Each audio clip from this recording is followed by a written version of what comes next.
大家好，我是任小文。今天呢，很高兴为您访问到一位非常年轻的国会议员参选人 David 苏大卫。苏大卫是韩裔美人，今年26岁。今天他来到我们的节目中呢，主要是希望我们华人能对他多一份了解，同时争取华人对他的支持。Hello, David. Welcome to ChineseDailyNews.com. Character interview. I knew you are Korean American and you are 26 years old. You are the youngest congressional candidate running in United States.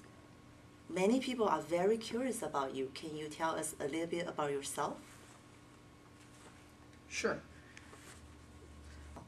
大家好，我是苏大卫，很高兴今天来参加美国视听新闻网文物专访节目。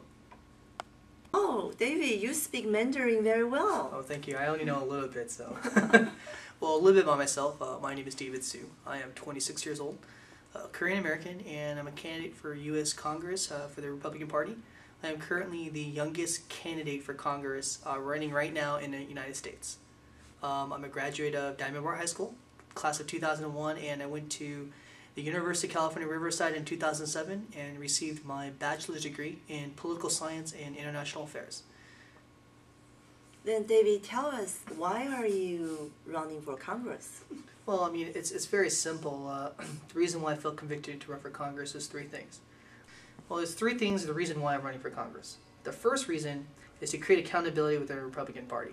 You know, this party stands for traditional family values and being fiscally conservative. And yet we haven't proven that to the American people in a very long time. In fact, for the last 8 years.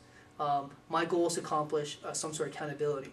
Now, people are telling me, what kind of accountability were you willing to create within the party? Well, it's very simple. I think the Republican Party has failed to not only create accountability, but take responsibility for the actions of the members and representatives of its own party. My goal is to accomplish that goal. You know, candidates or if not elected officials who stray away from the conservative path, to somehow reform them and show America that we're a party of action, not of words. Mm-hmm. So, my second goal is to accomplish the platform's task, our party's platform, their task. The Republican Party has always preached that they're for small businesses and middle-class America, and yet they haven't accomplished that at all. You know, they always say we're going to cut taxes for small business, we're going to cut taxes for middle class, but they haven't accomplished that. So my goal is to go over there and actually accomplish that, accomplish the goals of the Republican Party. You know, tackle the social issues that they always promise they're going to, accomplish, but they haven't, which is outlawing abortion, protecting the traditional institute of marriage, and securing our borders. So those are the things that I want to accomplish. So, and the third thing is to restore the American people's trust and integrity within the Republican Party. Those are the three things I want to accomplish. That's why I'm running for Congress. Well, that sounds very good. Thank you. And David, some people say you are too young to run for congressman, and some people say you lack of practical political practicing. What is your response to those comments? Well, it's very simple. People have always told me that I lack political experience. I just don't understand the issues that are too complex in Washington. Well, my response is this. It's very simple. You don't need political experience to understand the struggles of what people are going through, what America's going through, and to come up with common sense solutions. All you take is common sense. Now, the second part is people say you don't have enough experience to take on the complex issues in Washington. I disagree with that. And the reason why, it's very simple. The reason why the issues are so complex is because the politicians in Washington, they make it complex. So they can confuse the voters and strip away more liberties for Americans. That's my response. It's not that hard. It is simplistic. And everything else will fall in. Yeah, just look at the British Prime Minister, David Cameron. Right. He's only 43 years old. Right, and there's another movie. There's a movie actually called Amazing Grace. It was about an abolitionist in England named William Wilberforce.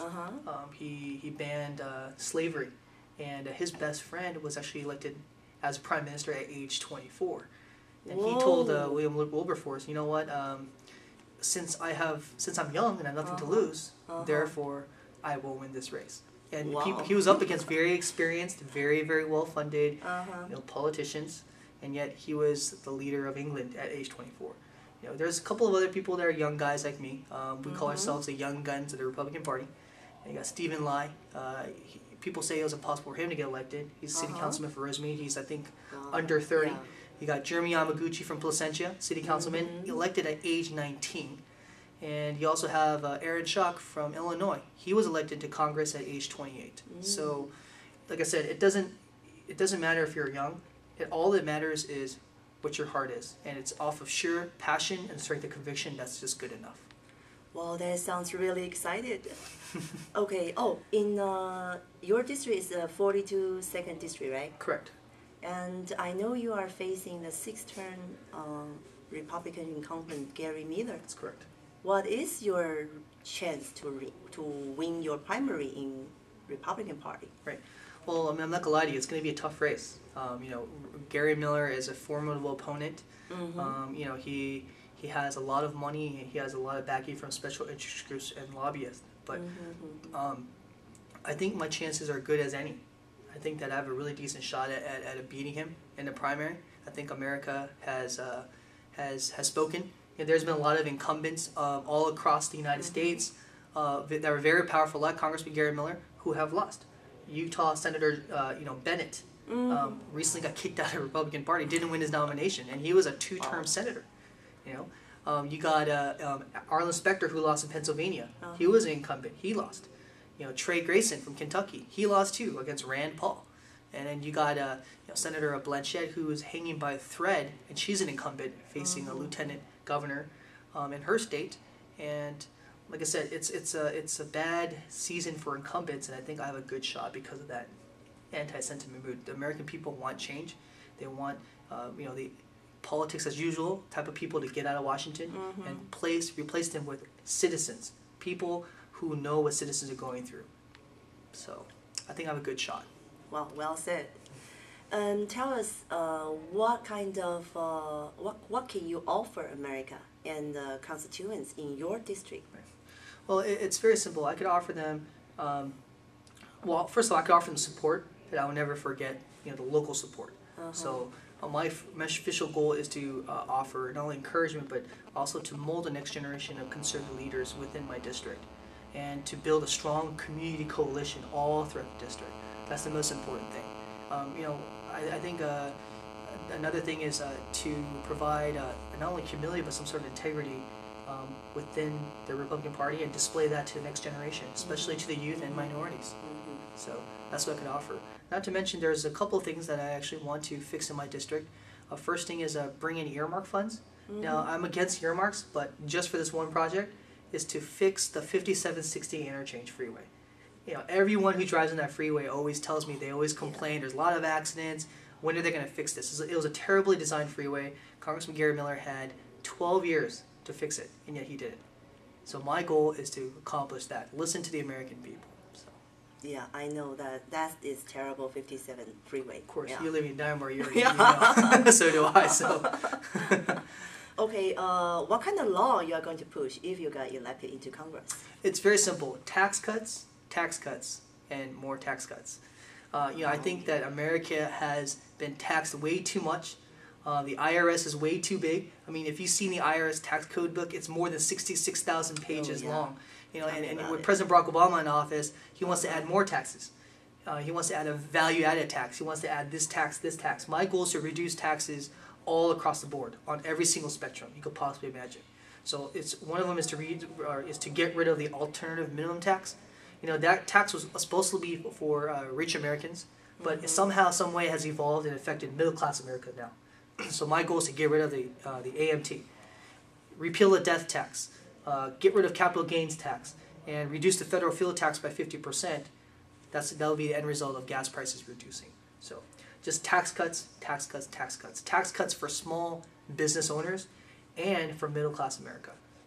That will be my top priority, because I think that will create more jobs.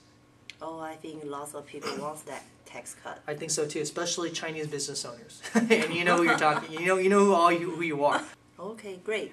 所以各位观众朋友，如果您是这些城市的居民，然后您也愿意支持目前唯一的亚裔候选人苏大卫 David Su， 那么请您在6月8号可以出来投他一票。同时呢各位观众朋友，您也可以去苏大卫的竞选网站上面www.younggop.com。Okay, David, thank you for coming to ChineseDailyNews.com. All right, thank you for having me.